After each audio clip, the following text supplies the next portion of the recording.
Welcome to Caring Community with your hosts, Jay and Diane West. In this community, creative initiatives are welcomed. A culture of transformation is normal, and miracles are expected. Welcome to Caring Community. Hello, I'm Jay. And I'm Diane. And this is Caring Community. Welcome to our show today, and it's good to have our wonderful friend, guest. I almost don't want to even call you a guest because I've known you so long, but the Douglas County Treasurer for Omaha and surrounding area, Mr. John Ewing. So, Jay and Diane, thank you for having me today. I'm always excited to get a chance to sit with you guys. Yeah, especially if you're on TV, right? No, I'm teasing. That helps. We've sat a lot of places. We've sat in coffee shops. We've Sure. sat in your office. You've sat in our house. Yes. We've sat in a car together. We've sat a lot of places together over the years. Absolutely. So, hey, give us a little history. I know you were born and raised in Omaha. Give us a little history, like where you went to high school, and Sure. just a little bit, not too much, but just a little bit, and segue then to the police department, and Sure. we'll just go from there. So, Okay. So I attended Northwest High School, graduated in 1979, actually went to UNO as a business major.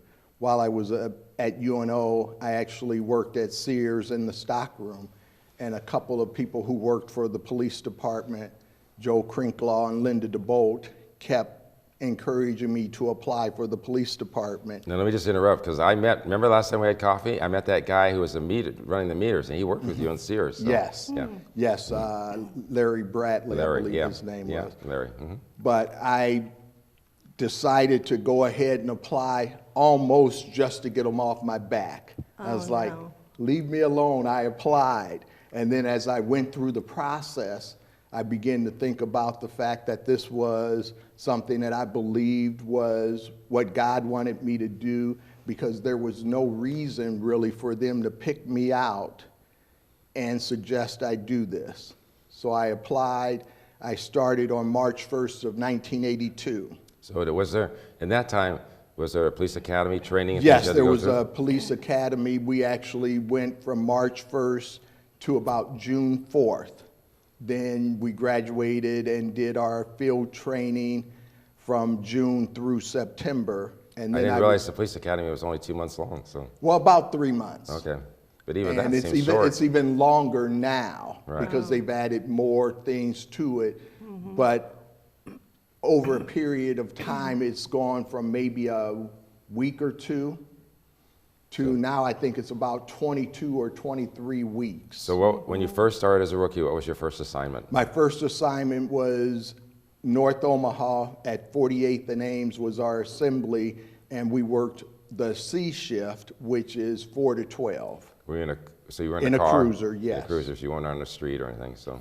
And then I worked C shift for a year, decided I didn't like that shift. Then I worked midnights for a number of years. Then I got an opportunity to go into the Criminal Investigation Bureau in the Checks and Fraud Unit and then the Robbery Unit. And then got promoted to sergeant on January 6th of 1989. And that's always a cool day for me because January 6th is my father's birthday. Oh, happy And birthday. so I've been able to be sworn in as the treasurer on his birthday, been able to get promoted to sergeant on his birthday. Well, you should have told me this show. As you know, this show is airing 2 weeks after his birthday, but on Martin Luther King weekend. That's Yes. good to know that history. Tell us, you were sharing a story before we came on the air, but if you can, recall a story where you were using care to help somebody. Sure. There are a number of times when that's occurred, but the incident I was telling you all about was working the Native Omaha Day celebration, and there was a young lady who walked past myself and another officer with surgical scissors in her hands hidden behind her back. And I saw that, and the thing that I remember very clearly after also sharing that story with some of my managers yesterday was the fact that if I hadn't paid attention, if I wasn't thinking rationally and looking at preventing something serious, I could have missed what ended up happening, and someone may have died. Right. Because as I saw her, I tapped the other officer and said, let's go, and we followed her. And as she continued to walk, she drew her arm back like this once she approached a gentleman, ready to stab him with those scissors. But because I had paid attention and followed her, I was close enough to grab her arm, keep her from doing that, and then pulled her to the ground.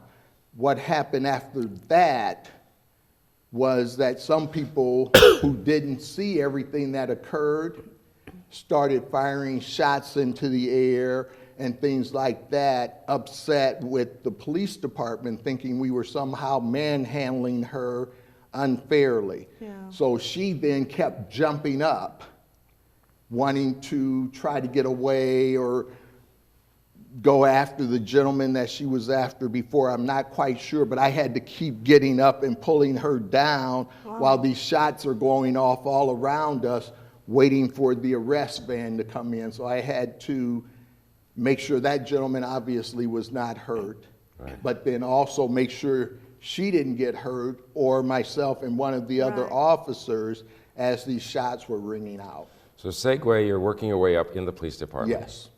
And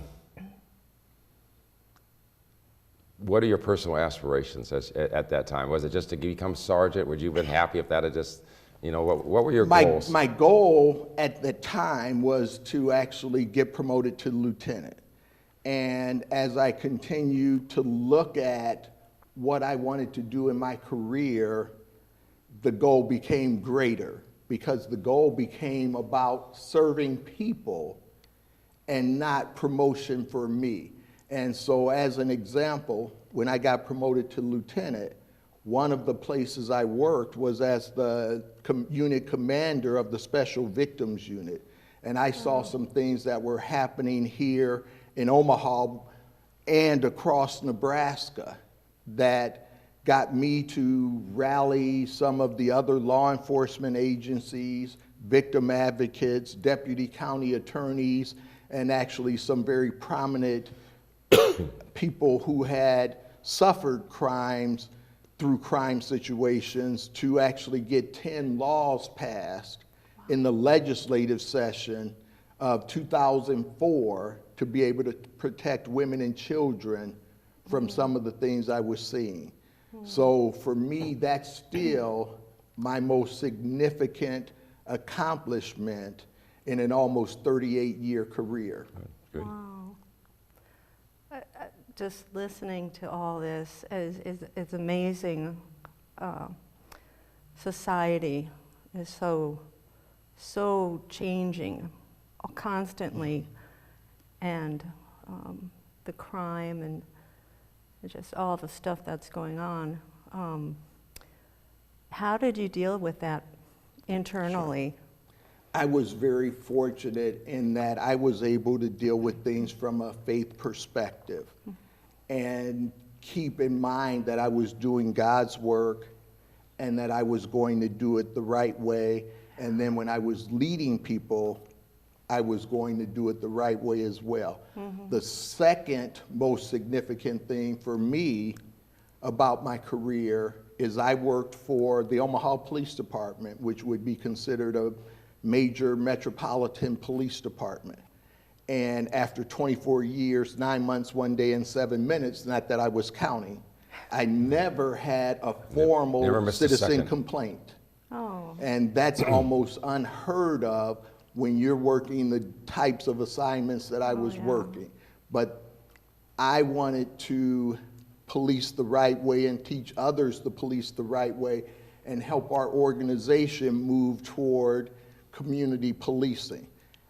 I still am involved with the police department, and you might hear me say we, but one of the things I'm really proud of is the Omaha Police Department over the last 20 years or so has really been consistent with community policing. Other organizations around the country, they kind of ebb and flow depending on who's mayor, depending on who's chief. And we've stayed focused on community policing and involving the citizens of Omaha in helping us address their issues rather than going into those communities and saying, we're the police, you sit back and we'll do policing to you. We do policing with you. And that's what makes for a great police department. And I'm happy to hear you share that because, you know, there's so much in today's society about police officers shooting black, white, whatever, around the nation, people targeting police officers targeting Absolutely. people. It's just, you know, so it's nice to hear we live in a community that's working hard with our current leadership and previous leaderships to get to the point where they are in this current leadership as well. Yes. It's not just the leadership we have now, it's the previous leaderships. Yes, and I am extremely proud of those men and women and the chief and the deputy chiefs for the work that they do for this community. I am going to be your first person, though, to file a complaint. You know, you've never had one, I'm going to file one. He's never taken me for a ride in that Mustang of his, so anyway. Took a picture of it before he came in. Diane, let me assure you, he's never asked formally. That's true too. Yeah. Oh, okay. You know, some of the I don't know what you call them, the methods and things, the way you teach your, way you were teaching your police that you were you're in charge of. You've taken some of those same concepts into what you're doing now. Absolutely. And So share a little bit, because you're as the Douglas County Treasurer, and I know some of those things, like, I can't remember them all, but you initiated, it seemed like an Employee of the Month, and a Christmas party, and all sorts of things. Yes. And just things to bring up morale even, you know. Yeah. So. Yes. yeah. One of the first things I did was I shared with them my leadership principles, and I'm not going to go into all 7 of my leadership principles. We see them on On LinkedIn. yes. On LinkedIn, your quotes all the time, yes. But the most important one is treating everyone with dignity and respect. That means the customers that come in, that means your employees that work for you, that means the employees that you work with, that means the other county offices that we work with, that means any city offices we work with. We treat everyone with dignity and respect. If you don't get that right, nothing else matters. Yeah. So that's the most important thing I've tried to get them to understand is the citizens are not an inconvenience. They're not bothering us when they come in to take care of their business that they're required to do. Right. So we need to treat them well and not just focus on what a lot of people do, which is customer service. I think you have to be better than that. So we're focusing on customer experience. From the time you pull into our parking lots, even though we don't own the buildings, we want the parking lots to be well managed. We want the sidewalks to be shoveled. We want the facilities to be clean. We want them to be well lit. We want the employees to have a great place to work. We want there to be high morale. So if we do all of those things, the citizens who come in, our customers, will have a great customer experience. And so we're not perfect, but we do the very best we can, in my opinion. Oh. So give us we still have time, I want to talk about Martin Luther King influence too, but I want to first hear, and you've shared it with me many times, and you'll have to do it fast, and I can't do the long version, but how you went from the police department to thinking about retirement, to the Bellevue Police, to then the commissioner thing, that whole segue to get where you're at now. So I retired from the Omaha Police Department as a deputy chief. Prior to retirement, I believed I was going to do one of 2 things. I believe I was going to go into ministry full time, or I was going to be chief of police somewhere. And the job for Bellevue chief of police came open. I applied for that position. It was a national search of 27 people, and I finished number 1. Didn't get the position, but one of the things I try to do, even in disappointment, and I'm not saying I do this the next day, because it takes a while, right. Yeah. but I try to understand what God wants me to learn from a situation. And what he wanted me to learn in that situation is I had what it took to lead an organization. So then it became a matter of finding which organization he wanted me to lead. So I talked to a number of people about running for office to be able to continue my public service career. Got all of their opinions, and I said, okay, thank you. All I want to know is, will you endorse me for whatever position I run for? And they all said yes. My wife and I fasted for the month of December in 2006, Wait. 2005. Anybody that fasts in December, okay, is worthy of something, okay, let me tell you. But we did that, and one day we both came home and said, did God say something to you?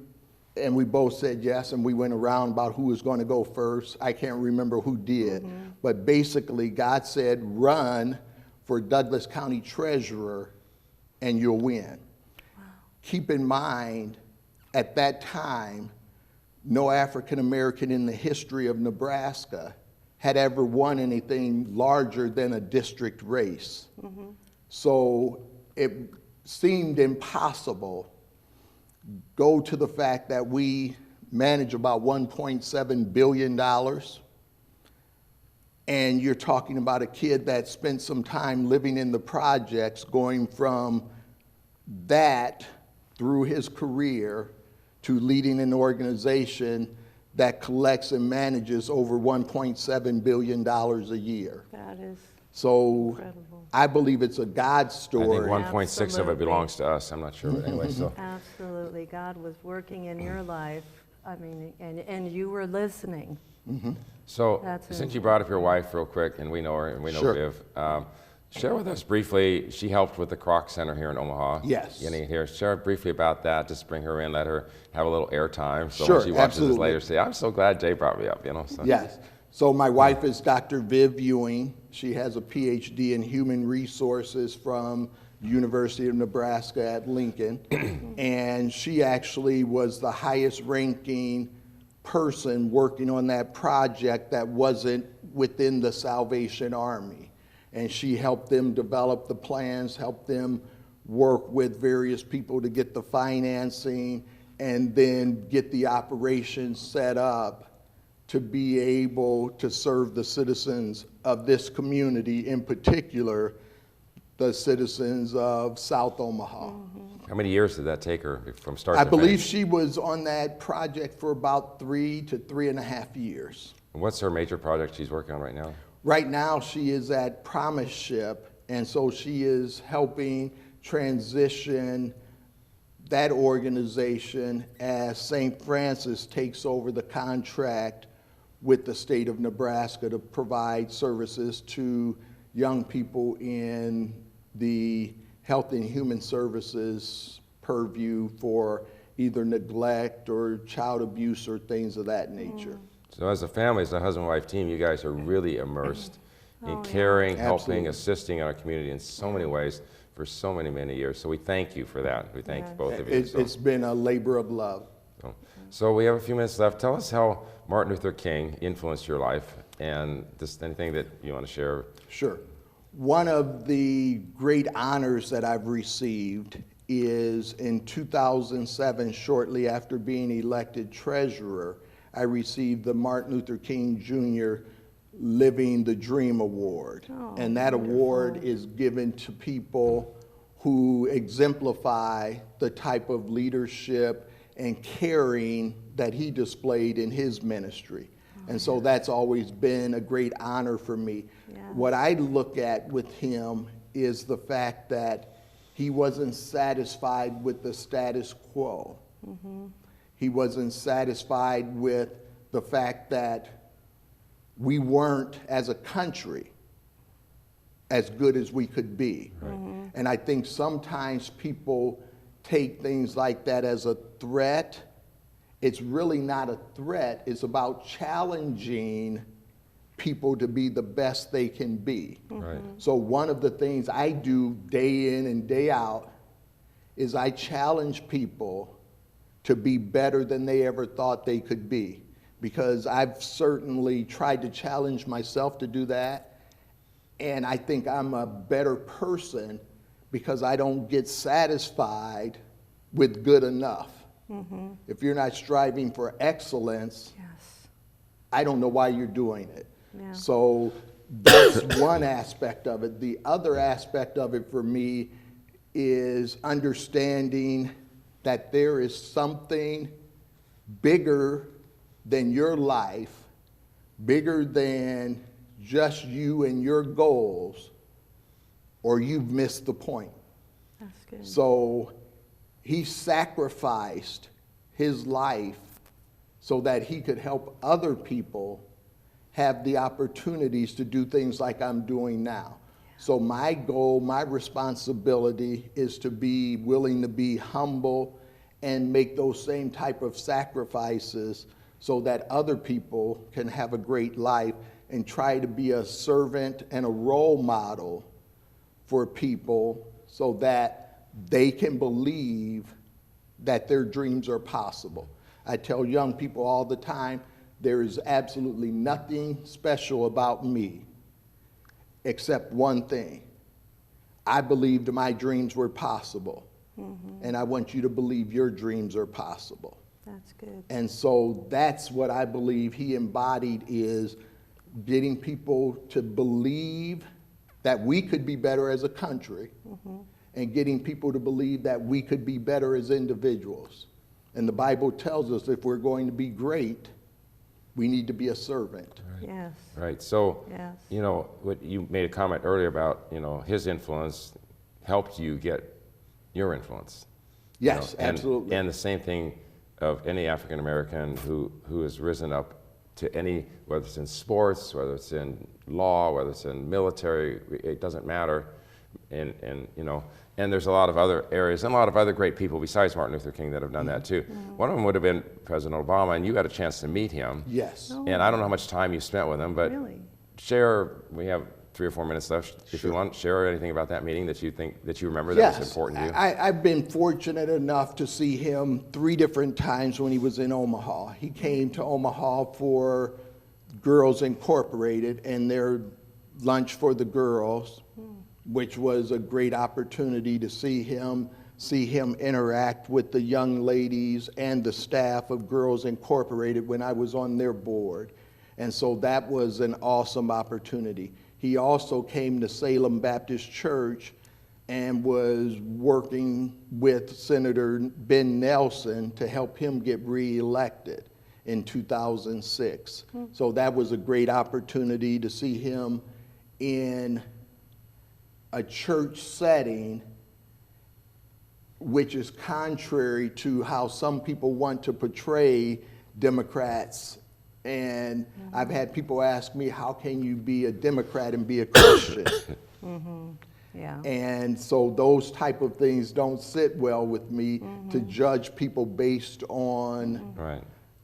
a party platform you that and I you have didn't have anything to do with. And you and I have a history of some of that where people were attacking you when you were running Yes. one particular office, and we won't go into that, but, you know, and I said, no, you don't understand who John Ewing is, and you don't understand his faith, okay? And so, you know, that, Right. for me, like for President Obama, okay, and we had this discussion even earlier, you know, I'm a bipartisan intercessor. I meet with lots of political leaders in both parties in the United States Prayer Council. But when my wife was diagnosed with leukemia, the reason we discovered it was because of President Obama's Affordable Health Care Act. We would not have discovered it had he not put that into place. Wow. So I wrote him a letter thanking him, and I even mentioned you in the letter, hoping that might generate a response back too. I got a form letter back, but that's fine. You know, you're pretty busy as the president. I get that. Sure. I don't respond to even all my emails. People write me crazy things, and so. But again, we go back to Martin Luther King. You, President Obama, others, you know, we can list lots of people, maybe wouldn't have happened as fast had Martin Luther King not done what he was supposed to do. Absolutely. If you remember his history, Martin Luther King Jr. was called a communist. Now we celebrate his life with a national holiday. Right. So some people, sometime I believe, are ahead of their time, and they're visionary leaders. And that's what I felt President Obama was. the Health Care Act, and I said this when I was running for that other office, is not perfect. Right. But it was a step in the right you have to direction. Start somewhere. You have to start somewhere. Yes, to get people insurance and the ability to have what I believe is probably the most important thing right now. People talk about wealth and things like that. To me, your health is really wealth. Yeah. Because if you don't have your health, none of the other stuff matters. Right. So instead of fighting against that, we should be looking at how we make it better Right. for the people of this And country. again, I mean, this week, and this is going to air later, but you know, she had blood transfusions this week. She had medical infusions.